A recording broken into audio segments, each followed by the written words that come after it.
예, 문학의 인물을 만나보는 목요일입니다. 오늘은 사람의 목소리와 가장 닮았다는 악기, 첼로를 연주하는 분인데요.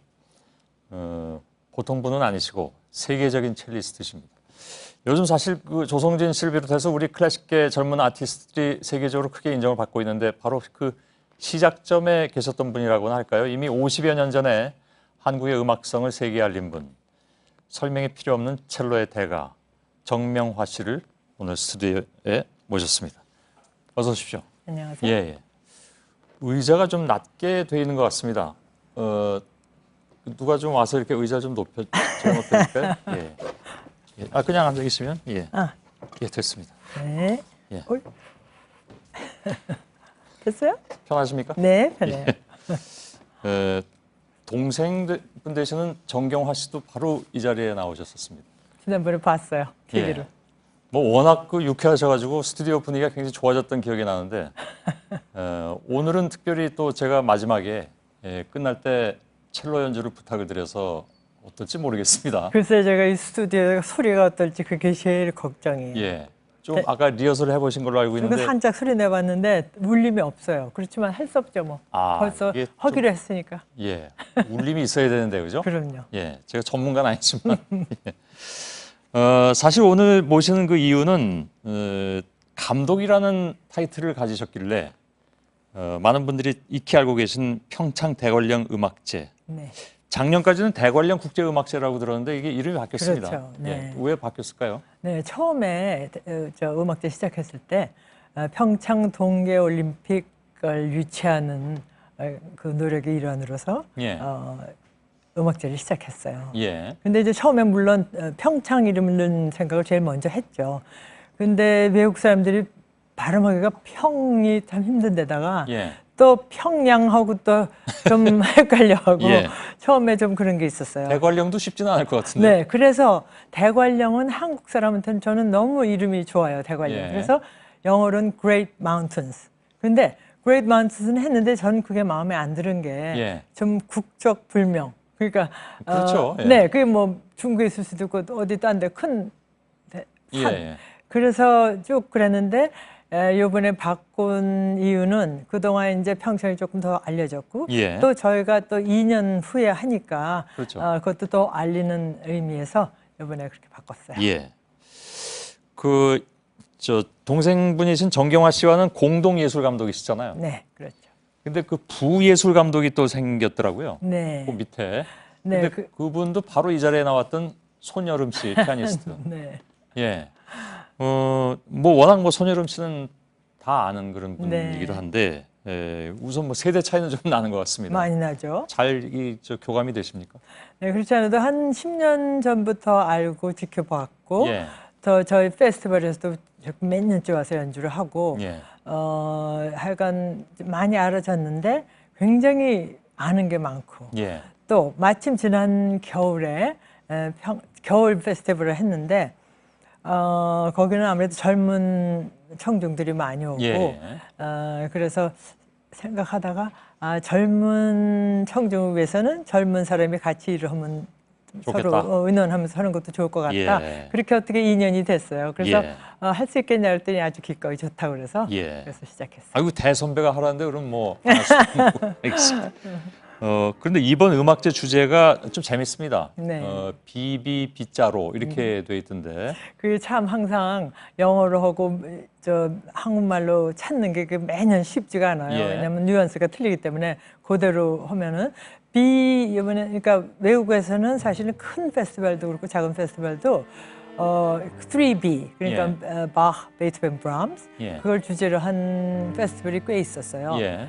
그래서 저도 지난 3년 동안은 지역으로 뭐 북유럽하고 그다음에 또 이태리, 스페인, 작년에 프랑스 이렇게 갔는데 아무래도 클래식 음악 하면은 그 세 컴포저가 제일 중심적인 거 아니에요. 그래서 그걸 하고 싶었는데 딴 데서 그래서 생각 끝에 또 제가 이렇게 집에서 맨날 악보를 보면요. 저희 악보 장 있는 데가 3분의 1은 전부 B예요. 이거 먼저 그 세 개가 많은 데다가 또 딴 그래서 하면 생각하니까 B를 한번 전부 빼서 하면 어떻겠나. 그게 그 여기 연주되는 곡이 26명 작곡자들의 전부 B로 시작했어요. 아 그런가요? 네. 그렇게 많습니까? 그러니까 하다못해 우리 이제 한국 작곡가도 B로 시작하면 백승환 씨고 아 예. 저희 하다못해 미술품 거기다 하는 사진 작가도 배병우 어떻게 그렇게 재밌게 됐어요. 근데 세 바흐, 베이토벤, 브람스 외에도 정말 너무 좋은 예. 그 작곡가. 보면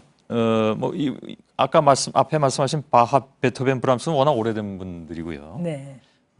근데 우리 그 작곡자로 보면 21세기 그러니까 그렇죠. 2000년 후에 작곡한 곡이고요. 백승환 씨 같은 경우는 1981년생이니까 네. 몇 세기 차이가 나는 그런 작품들인데 기준이 있습니까? 아니요, 그러니까 저희는 프로그램을 이제 하루 와서 보고 며칠 예. 와도 보고 전부 밸런스가 좋게 하다 보니까 그 새 작품들이 대개는 들어가면서 예.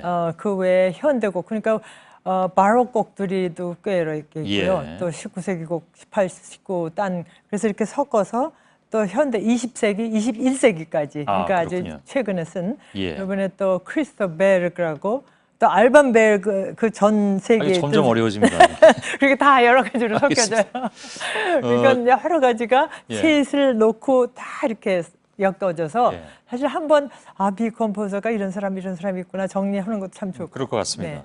정명화 선생께서는 이번에 역시 공연을 하시죠. 근데 마임과 같이 한다고 해서 그게 네. 어떤 작품이 나올지 좀 네, 그렇지 않아도 궁금하기도 제가 연주하든지 뭐 음악을 제가 집에서 하고 그럴 때는 그러니까 코리오그래프 안무 예. 제가 음악을 할 때 그걸 전체 안무로 하는 것 같이 생각하면서 할 적도 많고 예. 또 뭐 여행을 하는 것 같이 여러 가지 저게 있는데 그리고 제가 또 그동안 발레도 했잖아요. 발레도 우리 라이브로 연주를 하면서 예. 앞에서 발레하고 그 발레를 직접 하셨다는 건 아니죠? 아니죠. 예. 마음속으로 하는 거죠. 예. 근데 지난번에 스코틀랜드 갔다가 마임 하는 프로그램을 봐서 가만히 생각하니까 옛날에 마르셀 마소라고 예. 제일 유명했던 그 사람이 후계자를 부르게 됐는데 예. 그 사람 작품을 처음에 봤을 때 그때는 뉴욕에 살 때 몇십 년 전이죠. 예. 너무 인상 깊더라고요. 예. 그래서 제가 마침 페스티벌을 하니까 그걸 같이 연결하면 너무 좋겠다 그렇게 생각이 돼서 예. 그분이 3번을 해요. 제가 바흐 스위스로 연주를 하면서 예. 하고 한 사람은 또 더블 베이스 예. 보테시니 하고 알겠습니다. 네, 여러 가지. 그냥 매우 뭐랄까요 쉬운 질문을 드리겠습니다. 네. 계속 음악 얘기를 하면 사실 조금 어려운 부분도 있어서 네. 이제 연세도 조금 있으시니까 많이 있죠. 예. 힘들진 않으십니까? 왜냐하면 지금 이게 나오고 있지만 네. 첼로란 악기가 워낙 크기도 하고요. 네. 물론 뭐 아까 잠깐 소개해드린 것처럼 사람의 목소리를 가장 닮은 그리고 이제 이게 감싸 안고 하기 때문에 어떤 느끼는 푸근함 같은 것을 청중들은 느끼는데 하시는 분들은 굉장히 힘들지 않습니까? 그러니까 첼로 하는 사람들이 대부분은 피아노 하는 사람보다는 더 빨리 연주를 접어요. 왜냐하면 피아노는 자기가 악기가 혼자 있고 이렇게 치는 네. 거고 이건 악기를 갖고 하는 거니까 조금 그런 게 있고 예. 또 여자 첼리스트들은 조금 더 일찍 끝나요. 그러게요. 네, 그래서 예. 70세 넘어서는 사람 정말 세계 딱 뭐 몇 안 될 몇안 정도로. 되죠. 네. 아, 그래서 저도 요새 이제 많이 연주 줄였죠. 예. 굉장히 뭐랄까 이렇게 표현하면 어떨지 모르겠습니다만은 중노동에 속하는 거군요. 그런데 또 힘으로만 하는 게 아니니까 그렇겠죠. 제가 나이를 들면서 작년 5년 전에 했을 것보다 조금 틀린 좀 자꾸 힘을 더 빼고 해야 되는 그 요령이 자꾸 생겨요. 예. 그래서 하지 젊었을 때 같이 그 힘을 다 들여서 하면 지금 절대 못하죠. 예. 그런 요령이 생기니까 하죠. 예. 한 가지 팁을 주신다면 이번에 대관령 음악제 평창 대관령 음악제 가셔서 네. 느끼신 분들도 물론 있겠지만 클래식 음악은 이렇게 좀 느꼈으면 좋겠다 하는 게 있으면 짤막하게 말씀해 주신다면요. 네, 그러니까 아무래도 저는 자꾸 대관령 음악제 같은 데 와서 듣는 게 너무 좋다는 이유가요. 예. 예를 들어서 하다못해 뭐 음식점 가서 특별한 거 먹어보려고 그러면 그 음식의 분위기, 하다못해 접시, 모든 그런 게 굉장히 도움이 되잖아요. 근데 자연의 시간을 하루 종일 보내면서 예. 더군다나 우리 같이 홀이 아담하고 작은 데서 그 기가 막힌 아티스트들이 숨 쉬는 거 서로 어떻게 연주하는 거를 이렇게 네. 느끼면서 하면은 몇 배가 더 그 감명이 와요. 예. 그리고 그리고 뭐 곡을 오기 전에 조금 들어보면 더 예. 듣기가 더 쉽고. 마지막으로 한 가지만 질문드리겠습니다. 네. 우리는 물론 이제 조성진 씨 얘기도 했지만 워낙 콩쿠르에 좀 속된 말로 목을 너무 맨다 뭐 이런 네. 얘기들도 합니다. 저도 근데 학생들한테 그거 별로 좋지 않지 않냐 하는 의견들도 있고. 네. 그러니까 그게 할 수 없이 나가는 거죠. 왜냐면은 나가서 좋은 성과를 거두면은 아무래도 기회가 더 생기니까 예. 그것 때문에 나가는 건데 이제 제가 학생들한테 얘기를 하는데 거기 가서 또 그 콩쿠르 운이라는 게 있어야 돼요. 왜냐면 예. 어떤 사람들은 이런 연주를 더 좋아하고 그런 심사에 따라서 그럴 수도 있고 예. 순서 때문에도 그렇지만 하여간 가서 잘하면은 기회 때문에 하는 거지 예. 그게 시작일 뿐이지 콩쿠르 때문에 그다음에 커리어가 뭐 되는 건 하나도 아니에요. 예. 어떤 데는 3등에서 더 커리어가 든 실적도 있고 예. 근데 가서 연주할 기회가 생기니까 예. 그리고 사람들 앞에서 하니까 자칫 이제 뭐 음악 교육이 조금 왜곡되는 것이 아니야 하는 우려를 하는 분들도 그러면 있어서. 근데 여기서 예를 들어서 입시 같은 건요. 예. 너무 그 완벽하게 막 한 것 같고 막 몇 년을 그냥 매달아서 그 시험만 예. 잘 치는 그거를 뚫고 봐서 얘가 진짜 음악가가 될 사람이냐를 뽑아야 되는데 예. 그때 조금 실수 있다고 너무 가능성이 많이 그러게요. 떨어뜨려 그거에 대한 문제가 있는 거지 예. 뭐 할 수 없죠 뭐. 알겠습니다. 부탁드린 곡 해주실 거죠 지금? 약속했으니까 해야겠죠. 예. 그 제목이 어떤 겁니까? 네, 바흐 스윗의 무반주 소나타의 C 단조 예. 5번이에요. 거기서 프렐류드의 느린 파트만 하겠습니다. 예, 제가 적어놨습니다. 바흐 무반주 첼로 모음곡 네, 5번 모음곡. C 단조 네, BWV 이건 바하의 작품 번호죠. 네, 네. 1011 중 프렐류드. 네, 저희가 저쪽에 준비해놨는데요. 네, 이따 뵙겠습니다. 예, 피아노 의자를 준비해달라고 말씀하셔서 준비했는데 네. 제작진이 오해해서 원래 피아노를 빌려다 놨었습니다. 두 가지. 예, 잘 부탁드리겠습니다. 네.